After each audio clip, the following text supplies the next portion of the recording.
Plano कफ एंटी-टूसिव, anti allergic, analgesic कफ formula syrup ये है।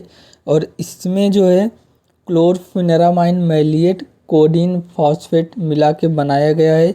इसको श्रेया कंपनी बनाती है। तो यहाँ पे देख रहे हो chlorpheniramine मैलिएट 4 mg, codeine phosphate 10 mg रहता है 5 ml में। अगर इसकी MRP की बात करें तो ये 181 रुपये का है। फरवरी 2023 को बना है, जनवरी 2025 तक ये चलेगा।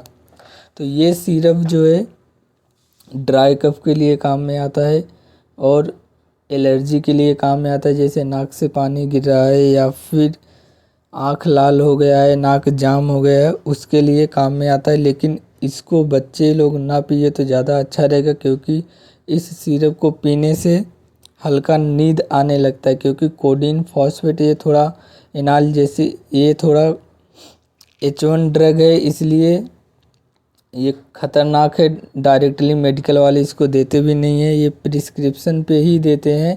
अगर डायरेक्टली मांगोगे प्लेनो कफ सिरप दे दो तो वो कभी देंगे ही नहीं, क्योंकि ये इसको पीने से शरीर को नुकसान भी हो सकता है। इसीलिए आप इसको ना लो तो ज़्यादा बेटर रहेगा। और इसके जगह पे दूसरा भी ऑप्शन रहता है, उसको आप ले सकते हो। तो आप इसे अगर लेना चाहते हो तो डॉक्टर से लिखवा कर लेना पड़ेगा, तभी जाके आपको ये सिरप मिल जाएगा।